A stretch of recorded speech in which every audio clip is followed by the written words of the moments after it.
TV God.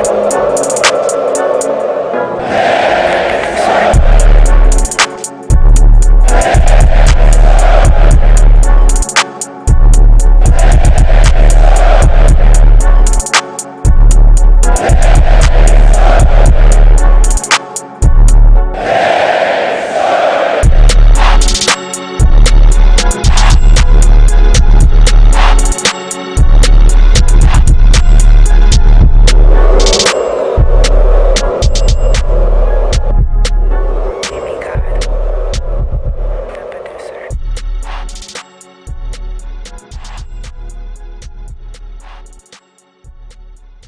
Practice went well. I mean, no big of a deal. Joe, how hard is it as a freshman? I mean, I'm not talking about you, but you're a past experience, and maybe some of these young freshmen, the defensive backs, who are not getting on the field yet. How difficult is it then for them to totally get acclimated to college ball? I mean, at the point I was at last year as a freshman, I'd say it's very difficult.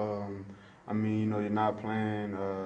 Most guys don't really play that much of special teams, so it'd be kind of difficult. And then coming from your high school, you was a dude at your high school.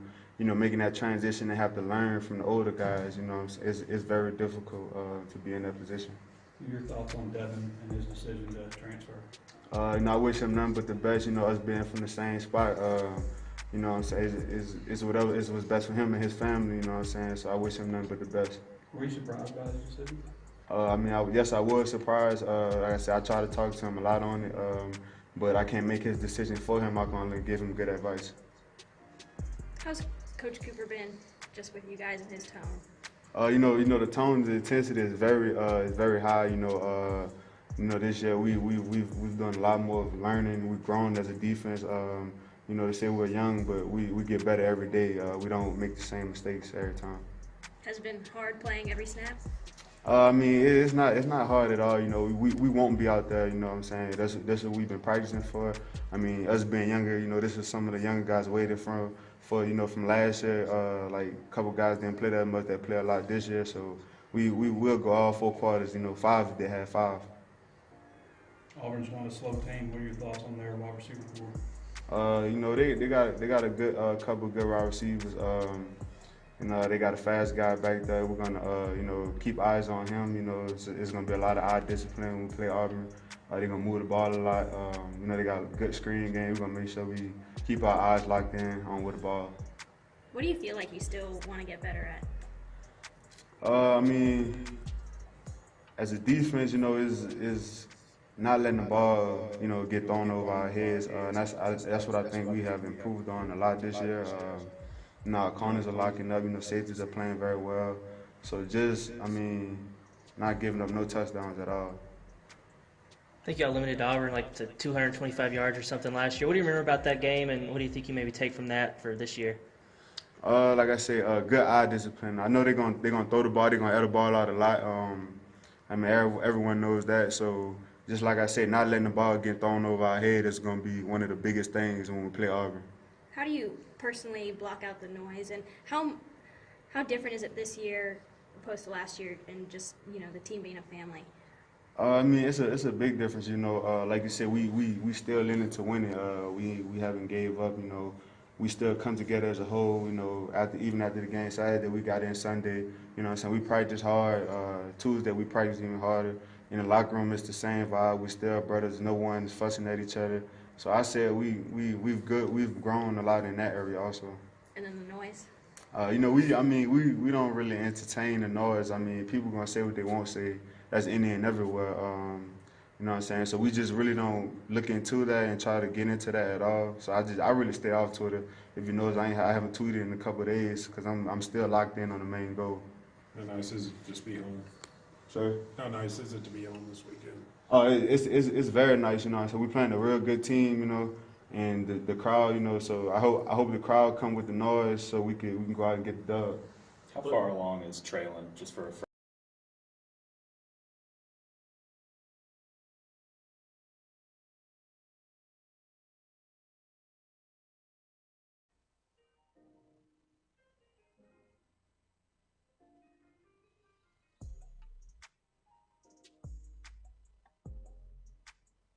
Welcome in, welcome in, welcome in. It's our Wednesday edition of OTH here on KDSJ 479, coming to you each and every Tuesday and Friday from 1 to 2 p.m. We do our 30-minute show on Monday from 1:30 to 2 p.m. So I'm not going to add the Monday show in just yet to our full slate of great information here on KDSJ 479. I want to welcome you all to our show today. But first of all, we got to give love and a big thanks to all our sponsors. We want to give a shout out to Lindsay and Associates with an office location in Fayetteville, an office location also too in Rogers. Locomotion, located just below the Northwest Arkansas Mall in Fayetteville. Corey Beck's Custom Painting. If you need it to look good, I've said it many times, and I don't have a problem saying it again if you want it. Residential, commercial, it doesn't matter. Contact Corey Beck, and you will not be disappointed. And lastly, my good sponsor. I was just there yesterday, and if you ain't made it there, you need to make it there. KDK's Chicken, located at 989 Razorback Road. Go see Keith and Kathy. You can get your plate of what I've always said, love. And like they tell us, and when you go by, you'll notice it's not your mama's best chicken in the South. But I want to bring in my co-host and my producer. We just heard a little audio from our media availability with all players on Tuesday evenings and heard from sophomore sensation, free safety, Joe Fouché. What'd you take from it? Because my general take was, Dimitri, this team is still together. They may be fragile, and I know Coach Moore said that following Saturday's disappointment, but I think those kids still see some things that they can play for. I mean, I know if people here say that from a media standpoint, fans and viewers of this show, and they might be scratching their head like, "Are you serious?" But that's generally the feeling that I got last night talking to these young men. What I really got was, you're right, guys do still have something to play for, and I think it's respect.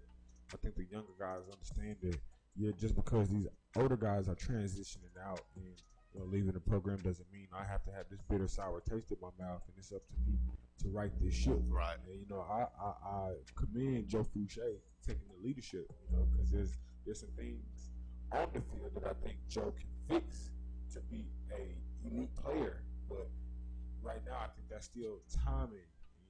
I think he's still trying to aid to what he can do with the team from a leadership standpoint. And I think that's important. He may not be producing at a high level rate that I think he has the potential to, but I still commend him for playing that leadership role at such a young age, because I think even 2 years from now when he's a senior, it's going to pay dividends. Oh, absolutely. I think this team is only going to grow up defensively. Offensively, they still lack for some things and a big improvement at the offensive line position, and a major talent infusion at that position as well. I mean, they got to get some guys, I think, in my opinion, Demetrius, that are athletic, but they have that mean streak, maybe some future, some former defensive line mentality, sort of like Ricky Stromboy. You can understand why this kid has such the strike. Now, he has lost some battles, and that's to be expected. The kid's a true freshman, and you don't find that too often in the SEC with true freshmen playing extensive minutes, let alone starting in the SEC, both on the offensive and the defensive line. So I think that's something that Arkansas's really got to start honing in on, finding some of these guys that are cross-trainers, offensive and defensive linemen, and, convert some of those guys over. I mean, there's been a lot of success. I think Yelter Froholt, a name to come to mind that was a former defensive. Yeah, you get what I'm saying, but we're going to continue on. We had some very big games that took place last week, and I don't think nothing bigger and more shocking in the SEC than what took place between the hedges as the South Carolina Gamecocks went into Athens and stole one from the number 3 ranked team, the Georgia Bulldogs. So we thought we'd go catch up with our good buddy that covers the South Carolina Gamecocks, Will Gunner. He's going to be up next. We're going to get his take on that ball game, and, man, it just gets bigger for them. Get this. You beat Georgia, and then your consolation is you have Florida coming into your house for a Saturday ball game. We'll find out how that temperature continues to boil down there in Columbia, South Carolina with that ball club. And then following that, we're going to get the other half of that, and we're going to catch up with Jake Roos of UGA Sports. They lost it, but now we'll see how they're able to come back and how's the crowd going to feel in their home game versus the Kentucky Wildcats. We'll find all that out. And then lastly, we're going to open up the phone lines at 1:45. You can call in. You can talk to Demetrius and myself. You can send in emails both on our Facebook Live and our YouTube live stream on anything you might want to ask. We're going to talk a little bit about Arkansas. I mean, where are you at right now with the remaining 6 games in this football season? When you look at that schedule, how many do you think Arkansas can win? Do you think they can win any? And really, when you break down this football team, what are some of the bright spots? We want to know all that. And you can do that by calling us at 479-601-7400. But we're going to break out a minute and get things rolling. It's on the Hill with Pat Jenkins. We caught up with senior tight end C.J. O'Grady as well last night. Here's what Cheyenne had to say. Talking just bad noise, and this year everybody's still coming together, and we're being the same. We're bringing it every day. We're being the same people. Right after the game Saturday, we came in Sunday, and we came to practice. We practiced hard, stayed consistent, and then just like today, we did the same thing. We had great energy, and everybody was flying around. It's positive energy all around. What do you see from Ben? They're both consistent. They're battling it out. I'm not sure who's going to be the starter, but we're just going to go with who we trust the most, and who can make plays for us. Is it difficult not having one established this late in the year? Not for me. I mean, like I said, we're going to choose the guy who's going to put us in the best position possible. So whether that be Ben, whether it be Nick, I don't know. So we're just going to go with the person or the guy that puts us in the best position to win. What was he like emotionally and stuff after the game, being pulled and just kind of off his game, not his game? He wasn't down or anything. I mean, he accepted it. He was positive about it and supported Ben, just like Ben did for Nick. It's just going to be a continuous battle, and like I said, we're going to put the best guy out there. We've had all year kind of the problems in the red zone. Just kind of anything you all put your finger on what's happened? I think it's just execution. We gotta be able to execute every play. We can't have those little, like a drop pass or a missed block, just little things. We're not getting it all taken care of, and when one person messes up, that messes up the whole play. So we just got to get those little things fixed, and I think we'll be fine. Thoughts on Traylon Burks and how he's played so far this season? Traylon Burks is going to be – he already is a phenomenal player. I mean, I get excited every time we call his name, or every time he catches the ball, or he's just a huge playmaker, and he's really been helping us this year, and he's going to help the team, continue to help the team in the upcoming years. What is it about him that makes it different? I mean, I know he has huge hands and he's fast.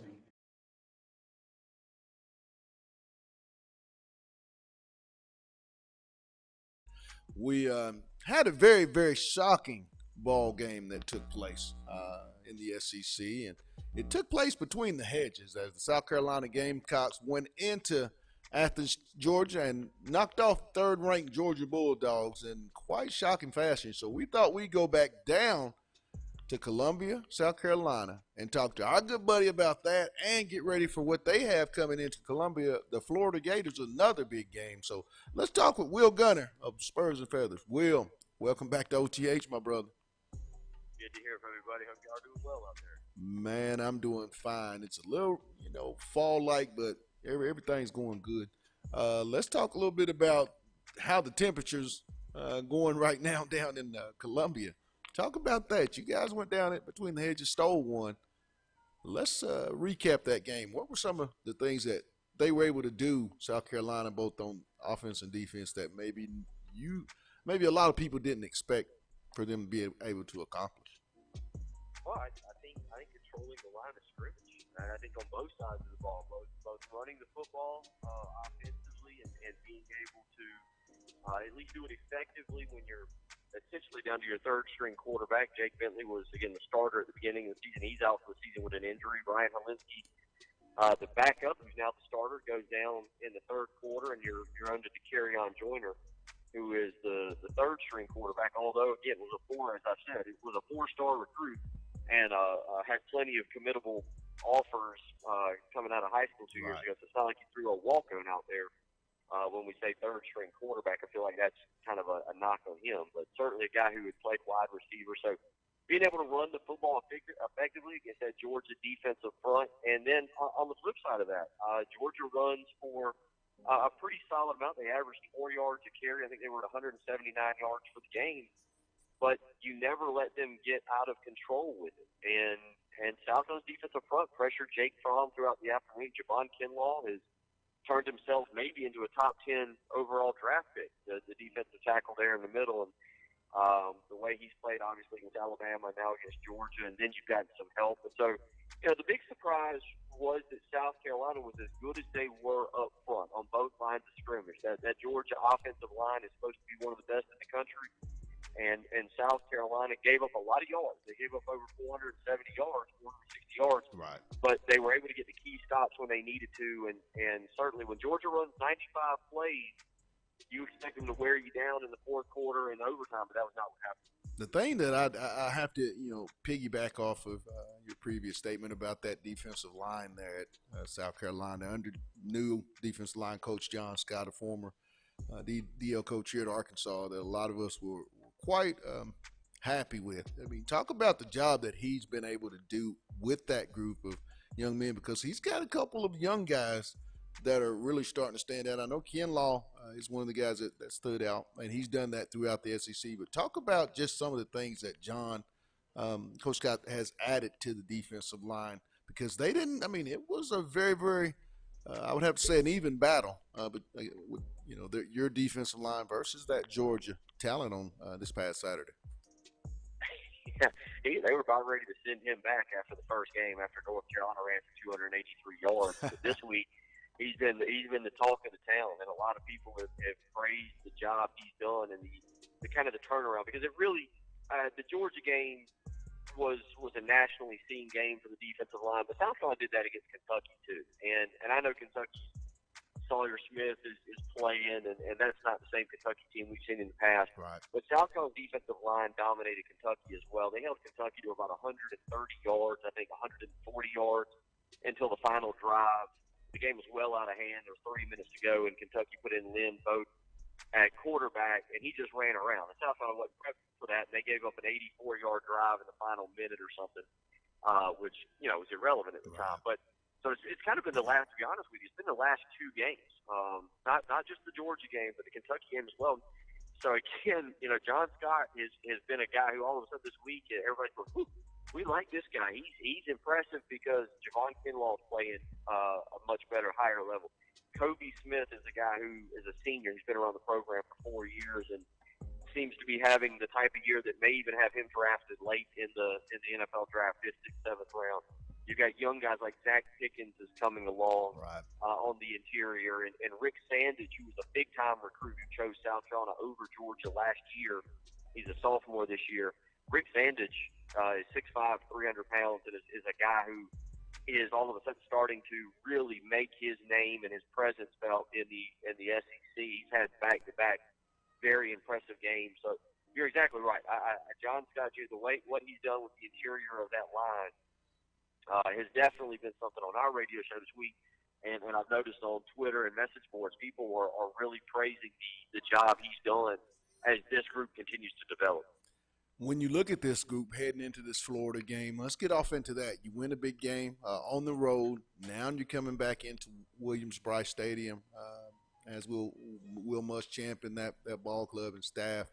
What are some of the things? Because when you look at Florida's offense, their offensive line is the one part that you feel like if you're a defensive coach, you can take advantage of. How much of an advantage do you think South Carolina can have versus Florida to create a lot of disruption this Saturday? It'll be interesting because you look at Florida, they come in and they're 12th in the league, not nationally, 12th in the league in rushing. They're not running the football effectively. Can South Carolina take that away from Florida? Is that the first thing? Can you put this entire game on Kyle Trask? And again, the last 2 weeks, it's been the last 2 weeks really that we've seen this defensive line develop into what everybody had hoped for with getting pressure on the quarterback. It wasn't there against North Carolina. They were a little bit better. They were actually surprisingly better against Alabama. Nobody noticed because if Tua got a pass off, it went for 1,000 yards every play. So, nobody really noticed it, but they were better when they in that Alabama game. And then against Missouri was just an ugly game all the way around. So they've been good at getting the quarterback. So can you eliminate the run game, which Florida's kind of doing that on their own, and then how much pressure can you get on Kyle Trask? They like to run those quick passes. So, what can you do to kind of take that away? That's you talk about the defensive line. Well, then you go to the secondary and Israel Akwamu and J.C. Horn. We thought they would be one of the better duos in the SEC this year. They're starting to play like that now. They certainly played a lot better this past weekend. Now, when you flip on the offensive side of the ball, when you think of a Coach Trantham defense, you think of a lot of aggression, a lot of blitzing, multiple exotic blitzes, I might add. What is it that South Carolina can do? I mean, you're having to replace yet another quarterback with your third-team quarterback. Very athletic young man, I might add. But what are some things South Carolina can do in Saturday's ball game? Well, there's two things there. Number one, we are expecting Ryan, according to Will Muschamp, who is awful with injuries, we are expecting Ryan Helinski to play. He said he practiced yesterday and that he will play, and that we'll see. Now, how effective will he be? How mobile? How much can he move around and protect himself? There's a $1 million question. The other part to that equation is on the Florida side, DJ Greenlee and Jabari Zuniga are game-time decisions. Right.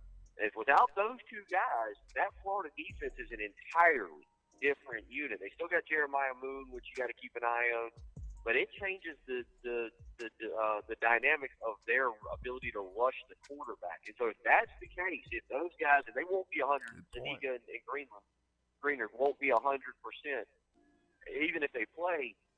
That's a fascinating twist to this game, because you're right. Now you talk about if you want to get pressure on Ryan Helinski or if it is to Kerryon Joyner, how much do you blitz? And that actually plays into the quick passing game that South Carolina really does like to use with Helinski, right, and then take their shots downfield. So, on the surface, if Florida, if those two defensive ends are either out or they're less than ready to go, that really changes the dynamics of the South Carolina offense versus the Florida defense, because it's actually a good fit what Florida wants to do for what South Carolina wants to do. Talking with Will Gunner of Spurs and Feathers, covers all South Carolina Gamecock football for us each and every week on the Hill Sports Talk. Real quick, got about a minute and a half left in the segment, Will.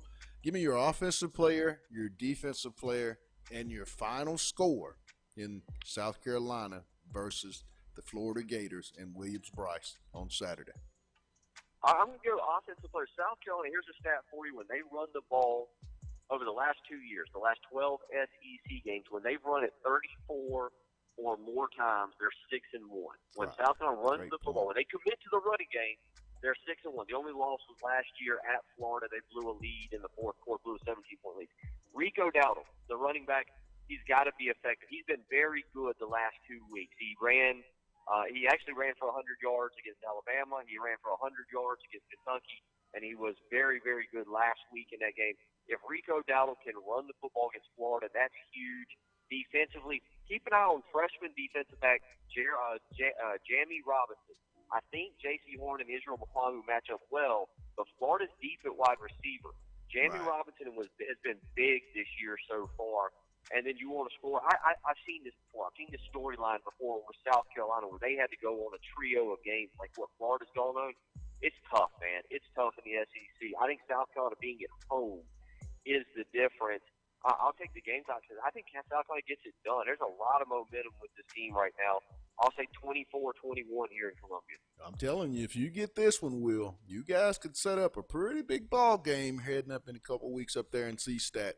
You get that one, and then it's even more that this team could play. But I've been real impressed with the growth of Coach Muschamp in that program this year. But as always, my man, thanks for giving us the Gamecock 411, and also thanks for taking time out here on OTH. Always glad to join you, boy. Y'all take care. All right, bud. That was Will Gunner of Spurs and Feathers giving us his recap of their big road win down between the hedges against the Georgia Bulldogs. But we're going to take a real quick break and then go head up to the hedges and get the take from the Georgia side. Jake Roos, you got it, of UGA Sports. He's going to be joining us, and then they have to figure it out as they're going to be hosting the Kentucky Wildcats. We'll get into all that with Jake here momentarily, but we caught up with yet another Razorback athlete. We caught up with freshman wide receiver sensation Traylon Burks. You'll hear what Traylon has to say, and then we'll be back. It's On the Hill with Pat Jenkins on KDSJ 479. Let's get it. I mean, everything's not promised. So, it's not going our way, but we'll just keep pushing forward and get better day by day. And maybe that miracle might come. So we just keep getting better and better every day at practice. You've shown to make plays when the ball's in your hand. Do you think you're better, ready for a bigger role, maybe taking some more handoff type stuff? You're kind of a do-it-all guy at Warren. I'll just do whatever I can do the best for the team. Anywhere, it doesn't matter to me. So I just do what I can for the team. On that punt return, it looked like you were just kind of toying with that guy where you had the nice return towards the end of the game. Just kind of toying, setting that guy up, I guess. Yeah, I was just trying to just bait him up into biting, thinking I was going to go backwards. He bit forward. I just did what I had to do. You catch punts different than most people. I'm sure you're aware of that. Most people kind of catch it like that. But is that something to do with your just having big hands and just being able to snatch That's it? just how I've always caught the ball since junior high. It's just, I don't know. It's just different, I guess. Did the coaches question you about it when you first started doing it? Yeah, they questioned me about it. They tried to change it, but I didn't feel comfortable catching it with my body, so they just let me do it the way I did it. So you wear 5X. Well, they don't have 5X gloves for you. So you just kind of. Is that uncomfortable or 4X? Best I can. By the end of the week, my hands be poking out the end of the gloves. What did you think of Ben and Nick today? That kind of opened up QB competition. It was good. It really doesn't matter who's the quarterback. We're still just gonna go out there, catch the ball whenever it's thrown. So we just cheer those guys up every day, just to get better and to make us better. What did you see from Ben coming off the bench last couple games and doing what he's done? It was good. He came off and helped the team. You could tell that he's had a positive attitude about everything, and so that's good for the team and our environment. How do you tune out everything on social media? I'm not a big social media guy. I don't even get on Twitter. I don't do none of that, so it's not a problem with me. How much more comfortable do you feel after playing in all these games from the beginning of the season? Honestly, after the first game, I just felt myself. I had to get over thinking about my knee, and I just feel comfortable now, so it's not a problem. What are you seeing from Auburn's defense?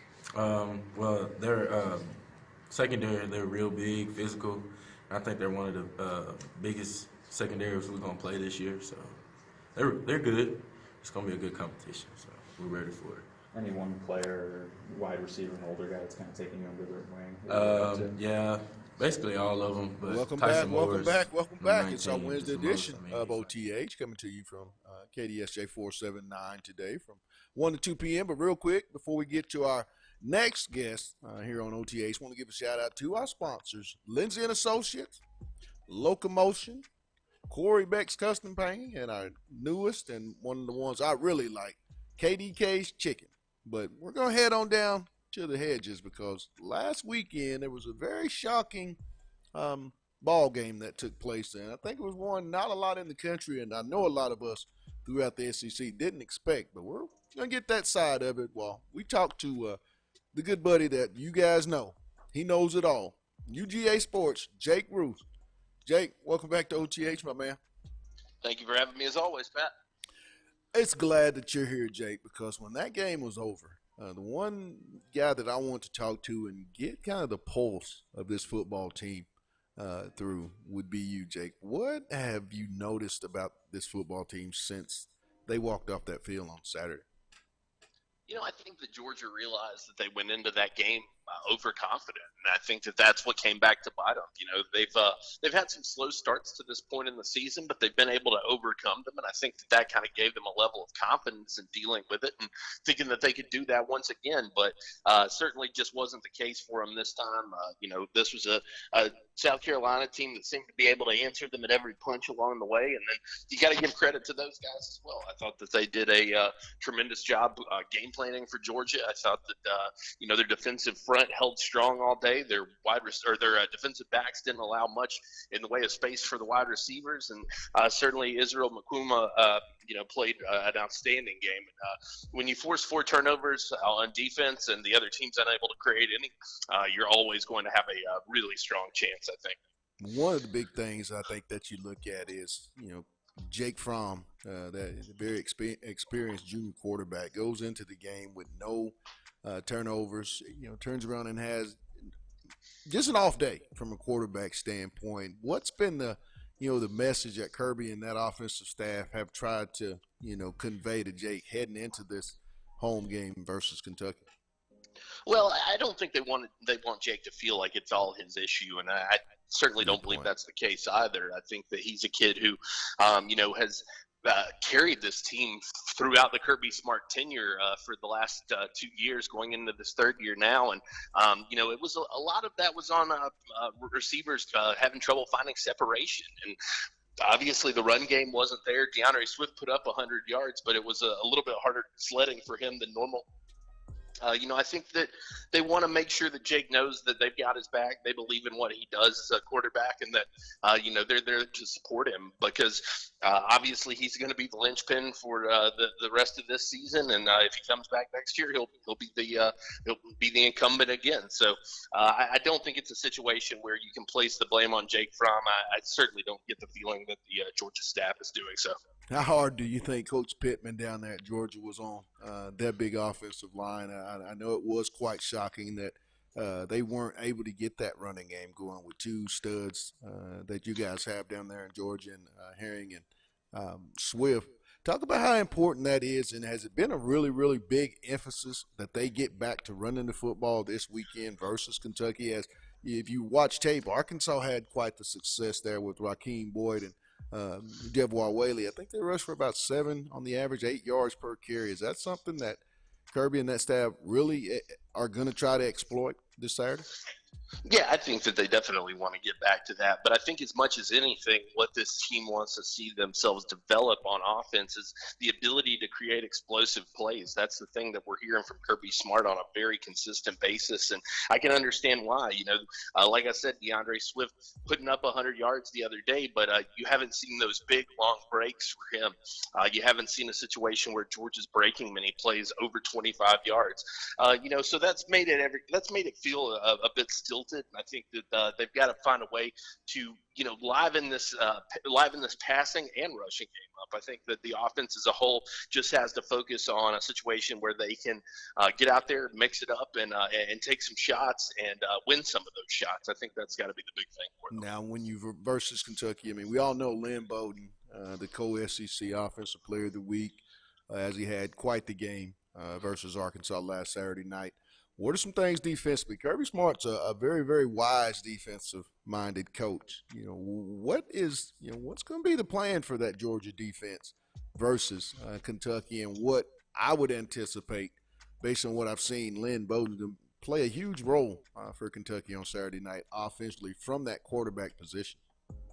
Yeah, no, absolutely. I think that, he presents a unique challenge for anybody that's going to face him. There's no question about it when you have an athlete like him in these ranks. But I think Georgia, the big focus has to be limiting his opportunities to scramble and also getting back there and affecting him, putting the pressure on. It's something that Georgia has, again, continued to work on throughout the season, just haven't seemed to be able to find their stride when it comes to forcing chaos in the backfield. But they're continuing to work on it, and I think that that's something that they'll really try to put down on Bowden and try to make him make some mistakes of his own, because obviously too they want to work on turning the turnover differential back in their favor.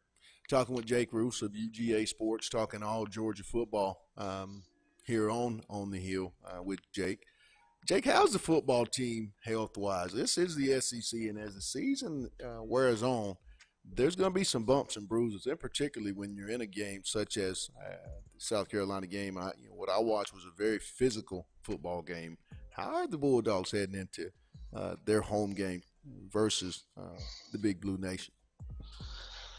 A little bit of a mixed bag there. Lawrence Cager looks like he's going to be out for this week, so that's a big loss out of that receiver core, certainly. But one big addition that it looks like is on track to get back is Tyson Campbell this week, and that's a guy that I think George really missed over the course of the last 3 weeks.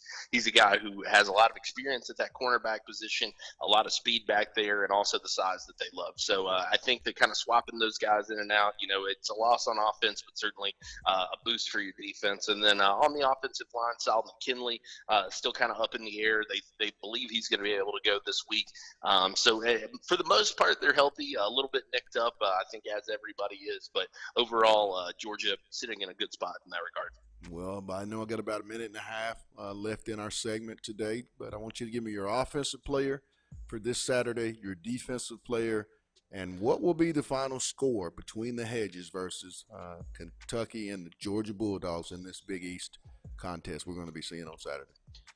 I think from the offensive standpoint, you've got to think that Jake Fromm needs to bounce back strong. That's good for his confidence down the line, and I think it would be good for Georgia fans to see that as well. I think that the opportunity for him to come back, win a game in Sanford Stadium, and prove that he's not the guy that people saw last week is something that they will, I think, game plan around. And then defensively, I think that those young guys have been really knocking on the door the last couple of games. Nolan Smith and Aziz Ojulari.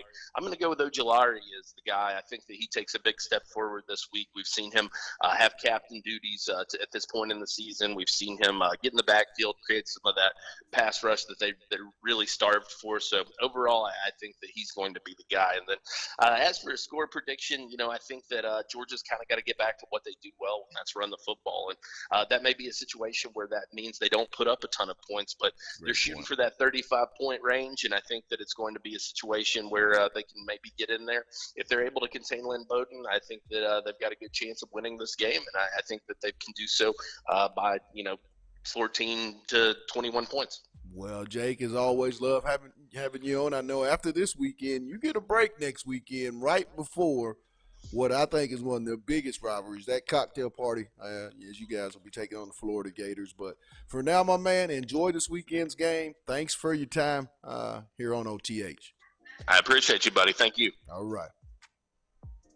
That was our good buddy here. Join us each and every week to talk Georgia Bulldogs, Jake Roos of UGAsports.com. But we're going to also get us a quick break, and then if you want to talk to us, want to call, you want to email us, send us any questions, what are some of the topics? What is your vision for these remaining 6 games? I mean, are you one of those guys? Do you think it's time to make some changes? I don't care at top, middle, anywhere. I mean, should there be some changes in the football program? Let us know. You can do it. It's coming up. You can do it at 479-601-7400. But our last audio that we caught up, and a good player, we caught up with senior defensive end Gabe Richardson. We'll let you hear what Gabe had to say, and then you can talk to us because we're ready to talk to you. It's On the Hill with Pat Jenkins on KDSJ 479. Back in a bit. Let's get it. How y'all got that done? What worked well? The people in the mouth. That's what we're going to continue to do. That's our whole game plan. Gabe, as a senior, how do you keep things together with this locker room? I know you got a lot of young players on this team that maybe haven't been through what this season's been like so far. Can't talk about it. You got to show it. You got to continue to push forward. You got to line up and play the best you can, because if you're not, then that's what they're going to see. No quitting us. What are you seeing out of Auburn from film? They're a good team. They're going to get our best shot. It's going to be a game. We're ready 11 o'clock. Has it been frustrating losing these? You got 3 losses by 4 points, and 7 points, and just not able to close it out at the end. Of course it is. I mean, we've been preaching finishing since I've been here. We've been preaching finish. And it's hard at times. It really is hard dealing with this. But, can't quit. We got to keep going. What do you see from Nixon and what they present offensively? He likes to run the ball. They got solid backs, solid offensive line, pretty aggressive. When they do like to go to low muddle, huddle, and stuff like that, we just need to be prepared, get the call, and line up play Arkansas football. Our discipline really big because they run those jet sweeps and stuff, try to get to the edge. Indeed. He's one of the fastest players in the nation. Leverage, sideline, good pursuit, get 11 hands to the ball. You like a morning game, 11 o'clock, get up and just get to it, really? I don't really care what time we play, honestly. I'm going to line up. You're going to see 6 right there. What about the Auburn offensive line? What kind of challenges they present? They're going to line up. They're going to be aggressive. They're going to line up 5 across. They're going to, the extra tight end that they have, we're going to treat them like a lineman, too. We're going to go up there. We're going to put our hat down and put it on their chin. Anxious to get back at home, or do you not care about that either? It doesn't matter what we play, honestly. It doesn't matter what we play. We're just trying to be our best and, go out there and get ultimate success and win. The message from the coaches been this week? Fight. Let's fight. Doesn't matter about outside noise and what anybody outside of us talking good or bad ain't your friend. It's the people that's in this locker room. If you ain't pretty much show up to practice on Sunday, you ain't with us. Thoughts on Ron McClure deciding to transfer or just leaving the program? That's a grown man. That's a grown man with a child. He's looking out for the best in his future, and I wish him nothing but the best, and this team does too. Bush. Talk to him all the time, man. I wish him nothing but the best. He knows he has a bright future. One of the best players that we've recruited in a while at that position. He's going to have a bright future. I'm disappointed, obviously, they're not still with you guys, so. Let go and let God. Let go and let God. Thanks, Gabe.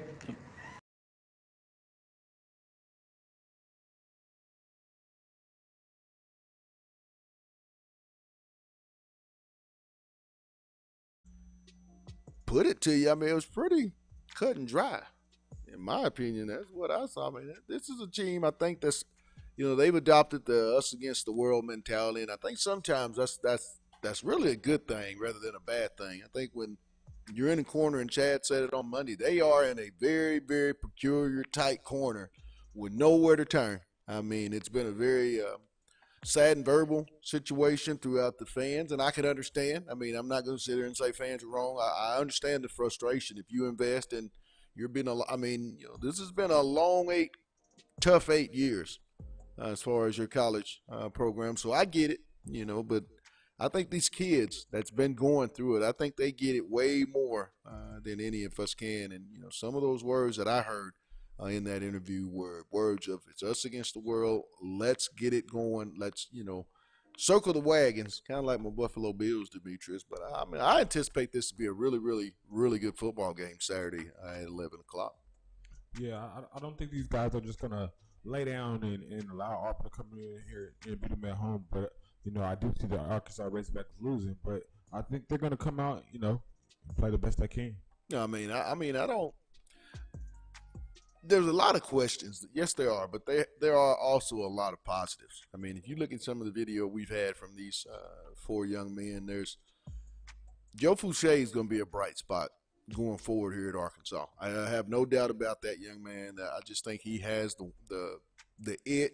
I think he's learning rep by rep, game by game. I think you'll see that in next year and even more so his senior year. I do think Traylon Burks is on a whole different SEC level at the wide receiver spot. I think eventually Arkansas is going to have to come up with maybe a Heisman campaign for number 16 because I think this kid is only going to get better.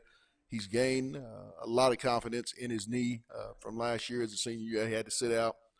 Doesn't look like he's scared about anything in the body and the hands. I go back to that Texas A&M and now Kentucky. I start to see a freshman that's not playing like a freshman. He's starting to go to that sophomore level, Demetrius. And then it's just, then you look at Cheyenne O'Grady, a lot of maturity. He's a senior also, too, that really keeps an even keel. I remember the days when Cheyenne maybe not would have handled all this adversity, but I see his leadership role really, really increase, and I see the maturity of Cheyenne really come out. So I don't know how this 6 weeks are going to go, but I did not and I don't feel that this team is going to cash it in just yet. No, like I said, I think these guys are going to go out, this weekend and try to play the best they can. They're at home. I think these guys think they have a lot to prove. They still feel they have a lot to play for. They're senior guys that believe they belong in the NFL, so they're going to do what they feel necessary. But, we'll see. I don't know if that'll actually correlate to a W, but Man, I think they just got to play more bodies. I mean, this weekend is very imperative that they play more than 4 and 5 D-back. I mean, with the speed that Gus is bringing in with Schwartz and those guys, I mean, these guys can flat out put the feet in the street and burn rubber. I mean, that's what I'm. I mean, that's. I mean that, and I might be doing them a disservice, but this receiving core and speed really go hand in hand, and that's. And you heard Fouché in his audio say that ball over your head. Don't you think Gus and that offensive staff with Cody Burns, former Northside Grizzly out of Fort Smith, Arkansas, the offensive passing game coordinator. I mean, come on. You got speed, and you can throw the ball to basically guys that run track. I mean, we saw how that went when Alabama brought those guys in here. I mean, track speed is in football is a different type of speed. When you have that, and then you have the ability to run the routes and the swiftness to, open your hips and get where you need to get, and have that football IQ, that's where you separate yourself. And I think those receivers that Auburn have, those are some of those types of receivers that you'll see play at the next level because they possess all those intangibles. So it's really going to be, Buster and Pac-Man and Cameron and Fouché. It has to be more. We need to be calling Mason and Brito Tutt, Jalen Catalon, Chavis. There's going to have to be some rotation back there this weekend to give Arkansas its best chance in this ball game, Demetrius. Yeah, I think they're going to have to do clock management. I think Auburn is one of those teams that can score pretty much at any given time because they have so much speed and so many weapons on the perimeter. So I think it's going to be crucial that Arkansas use really good clock management because we know we don't have the most stout defense when it comes to stopping teams when we need that stop when it's tied up. So I think in order for Arkansas to really even compete in this game, they have to get ahead fast, and then they have to keep Auburn from scoring because it can't be a two-position game because Arkansas has to have at least a 3 to 4 touchdown lead, and I don't really think they can do that on a team like Auburn. Yeah, I think this team this weekend is a must. Arkansas is playing for respectability, I think, continuously, and that's the way they've got to play with that chip on their shoulder each and every week. This is a game that I think Auburn will come in here looking ahead to their next ball game, as I believe they'll be taking on LSU in Baton Rouge. So if you're Arkansas, you kind of want to lay there in the woods and maybe steal one, kind of like South Carolina did with Georgia. Caught them overlooking them and stole it. I mean, let's just be point blank, period. They stole that ball game from Georgia on their home field. So if you're Arkansas, this is something, if you come in and you have to have ultimate preparation, I truly believe, and you're going to have to play for a higher purpose than even what you might have thought. I think Arkansas, the crowd's going to have to play somewhat of a factor. I'm not going to expect a full house because I think Arkansas and where their program is right now, you got to earn it. You have to earn the fans back in the seats, the butts back in the seats, the support, the 80,000 in the pigsty, the full house. I think that's what you're going to have to earn, and that has to be done by how you perform, how you prepare, and at the ultimate goal, you got to get those W's.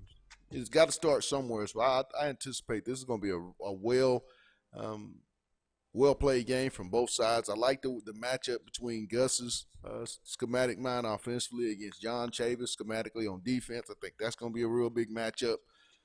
But I think the difference is Arkansas offense versus A&M defense. Traylon Burks has to be a guy you focus. Trey Knox has to be a guy you focus. The big, really your big four have to be your big four plus one or two. And what I mean by that, maybe a T.J. Hammonds. Maybe a Tyson Morris, maybe a Quillen Jackson. That's a guy that hadn't been, sought out very much in the previous games. I think number 3 is, he has to be a guy you go to.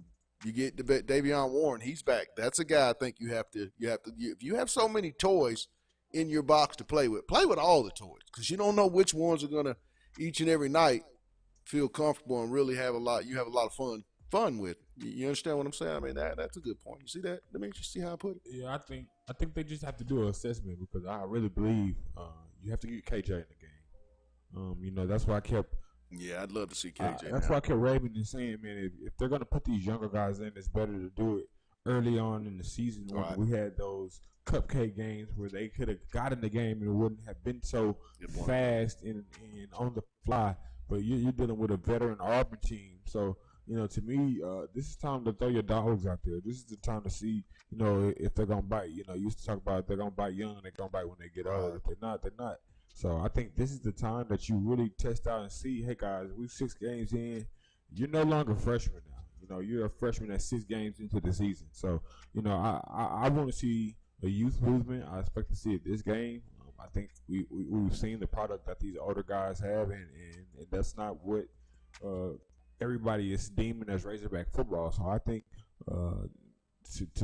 to get a different outcome, he has to do something different. And I think it starts with personnel. Absolutely. I totally agree with you. Man, you was on today in this Wednesday. There's something about you and Wednesdays. We get more.